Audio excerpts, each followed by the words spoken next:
Trying to start Amazon FBA in 2023 can be overwhelming. With so many different steps and methods, it's hard to even know where to get started. This is why I've created this series where I'll be answering your Amazon questions. This is episode 3. You can go check out the other 2 episodes right here or here. Now, if you guys have any Amazon related questions which I don't cover in this video, then you can leave them down in the comment section. And if you enjoy or find any value in this entire video, then please leave a like and subscribe for more videos like this. The questions in this video is split into 3 parts. The first one's newbie, then is starter, and the last one's expert. Now, even if you're just getting started, make sure you watch this entire video because some answers from certain questions in the next part might help you in your journey. The first question is, Yo Jatz, quick question. Thinking about starting Amazon FBA and was wondering how much time this takes out of my day or out of your day. Now, if you're just getting started on Amazon, then you can start off by spending 1 hour a day. That's all you need to begin your journey.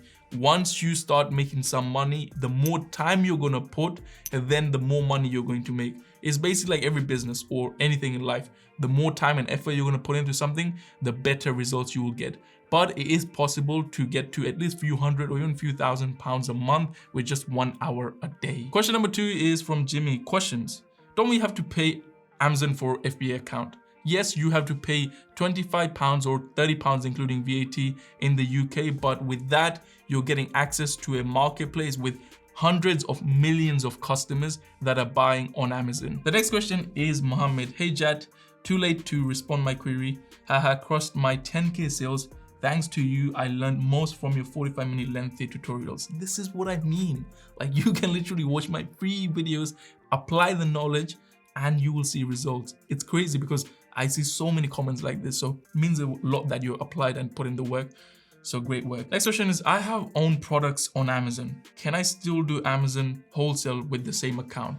The answer is yes. You can sell private label products, which is your own products, and you can do wholesale and arbitrage at the same time. There is nothing wrong in doing that, or Amazon will not do anything to your account. The next question is, hey, are there any special requirements for the first time FBA sellers wanting to sell on Amazon Prime? Would I instead need a pro account or anything in particular? Thanks for your response. So when you first sign up on Amazon, there are 2 plans which you can sign up with. The first one is individual and the second one is professional. The one you need to subscribe to is professional. With professional, you will automatically get access to Prime because when you send your products to Amazon and when you do Amazon FBA, even if you're a new seller, you're already enrolled into the Prime program. So every product you send will automatically have Prime and you don't have to do anything. So those are all the questions in the newbie section. Now let's dive into the beginners section, which has a lot more questions. The first question is, you got that webinar link, mate. Now, for those of you who don't know what this question is about, I'm running a free live workshop, which you can join using the link in the description. There's no credit card or payments required. Nothing is completely free, where I will show you 3 steps to get to £10,000 a month with Amazon. You can register right now using the link in the description. It's for free and I'll see you there. The next question is, can I sell products that don't exist on Amazon? Yes, you can. However, if you're doing Amazon wholesale, I don't really recommend it because in order to do that, you'll have to create a brand new listing. So let's say I want to sell this Ice Valley water bottle. For me to list this product on Amazon, if it doesn't exist already, I would first take good pictures of it. Then I have to create a brand new listing. I have to buy the ASIN for it or the UPC for it. Then I have to pay for Amazon ads to get that product from the last page, wherever this will be, to the first page whenever someone searches in water bottle so that I get any organic sales on this product. So you will have to spend a lot of time and a lot of money into creating a good listing and getting it upfront. So I wouldn't really recommend to begin with, but you can do that. Next one is, hi Jatz, my question is how to know that we will not get IP complaint on products we are gonna sell. So for the people who don't know what IP complaint is, it's basically intellectual property complaint, which is basically if you send a product in on a listing, which is a private label product, you will get an IP complaint from Amazon that you are not allowed, or the seller that you are not allowed to sell on that listing.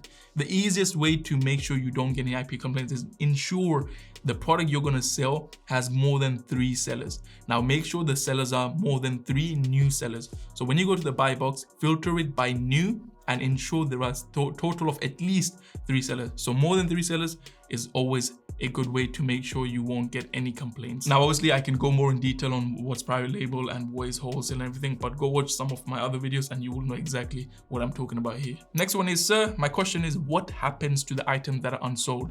So if your item gets unsold, you can call it back by doing a removal order, or you can also just leave it at Amazon and Amazon will keep it. They will charge you a storage fee, but it's really small. So if you don't have a lot of stock, you could keep it or you can just call it back and sell on eBay or something. The next question is, I recently tried to add a product in my Seller Central account after a massive product hunt and later found it was a restricted item. Kindly suggest what to do or how to get approval for adding the same. Thank you. Okay, so this is the process to get ungated for any product. Step 1 is to buy that exact same product from a wholesaler. You're gonna buy 10 units minimum of that product and you're going to get an invoice from the wholesaler, which they usually send you with that product when they deliver it, or they will email it to your email. Once you've got that, then you simply need to upload that invoice to the application, and some applications might also require you to take a picture of that product itself, physical picture or like product on your hand, and upload it, and you should be ungated. Now there could be a case when a product itself does not accept any new sellers on that listing, and there are some products, so make sure before you buy any products, even from a wholesaler or anywhere, just ensure you can add that product into your inventory. The next question is, I'm curious to know, do I need an invoice for each thing I buy on a wholesaler website? If so, how do I get it? Also, would you recommend to sell a product that Amazon is already selling on? So the first question is, when you buy something from a wholesaler, they will give you an invoice. If they don't give you an invoice, you can ask for an invoice from them. And the second part of the question is whether you should sell if Amazon's on a listing. No, you should not, unless you can compete them with price. But the reason why I still don't recommend it is because Amazon buys products from a brand or a wholesaler at a really high quantity, where they can get the product or the price per unit for that product at a really low price. So if you start competing with them, they can compete with you to a point where you might not make any profit. So I don't recommend it, but in some cases, if you can undercut them and you're only gonna sell for a short amount of time, then there's no harm in doing so. But do know that Amazon being Amazon, they will take the unfair advantage and they will sell on that listing or win the buy box most of the times as well. Next question, hi Jatz, first of all, your videos are amazing and motivating. Thank you so much. Just a quick question. Which other websites I can use instead of Profitool as it's not available in Australia? I think there is something called Keeper in Australia. I'm sure it is available. If not, you can just go on Google and type in Amazon analysis softwares Australia, and I'm sure something might pop up that you can use. Next question, hello Jatz, and thank you for providing these helpful videos. It means the world to me. Thank you for appreciating this, because it does take a lot of work or hard work to put these videos out. My question to you is, should I first have an LLC before creating my Amazon FBA account? So this is what I recommend you do. First, open an Amazon account and under entity, choose individual. So instead of choosing privately owned company, which is LLC, you're gonna open your Amazon account as entity type individual. Now, at the same time you register your Amazon account as an individual, make sure you register your LLC as well, because by the time your LLC is fully registered, you will have your Amazon account active and running, and you can even start selling some products. But as soon as it's registered, you can contact Amazon via the help or customer service and let them know that you would like to change the entity type of your Amazon account to a privately owned company. And then you will simply need to provide your company details and I think the company address, and they will change the account from an individual to a privately owned company. Next question, hi Jatz, great video. I'm looking to start selling on Amazon, and most of the products I'm looking to sell are being sold by the brand itself. However, there are still other sellers in the buy box. Is it advisable to avoid selling branded products when the brand already sells the product themselves on Amazon, or does it not really matter as long as you can compete in the buy box? I would always recommend stay away from products where the brand itself is selling, because it's the brand themselves. Like, it's basically having Amazon in the listing. They can take the price down to whatever they want. And also sometimes a listing might have a brand and only few sellers. Now those sellers might be authorized by the brand to sell on that listing, and if you start selling on it, they will complain or basically tell Amazon to kick you off that listing, so you will lose money on that. So I don't recommend you do that. Now let's move on to the last section, which is the expert section. So the first question is, did you have issues with counterfeit claims getting products from China? If so, what did you do? Yes, there has been a time where I have got complaints about counterfeit products which I ordered from China, but that was my mistake because I did not make sure that they were authentic. So when I sent it to them, I did get complaints from Amazon, and I got like 2 warnings, and luckily my account did not get banned, but there has been cases of few people I know whose account has been suspended.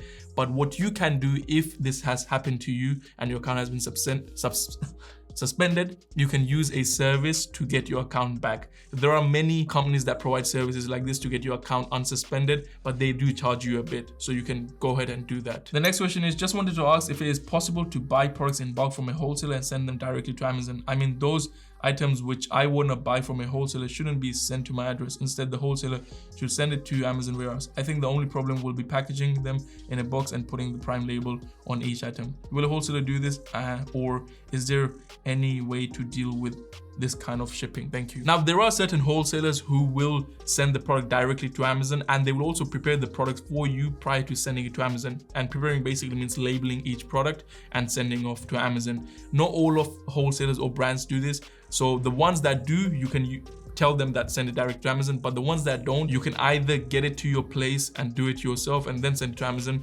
or you can send it to a prep center and a prep center will label the products for you and they will ship it off to Amazon. Now, some prep centers will cost you less in preparation than what Amazon would charge you, because Amazon can do the same job of labeling it for you as well, but I think they charge you like 25p per unit. So you can go look for a prep center who can do this for you and send it off to Amazon for you. Now, if you found all these questions useful, then make sure you leave a like and subscribe and share this with your friends who is starting their Amazon FBA journey, and go watch this video or this video where I shared this entire process of how do you do Amazon FBA step by step with so much detail. So make sure you go check it out. But before that, don't forget to register for my live free workshop, which is coming up. Link is in the description.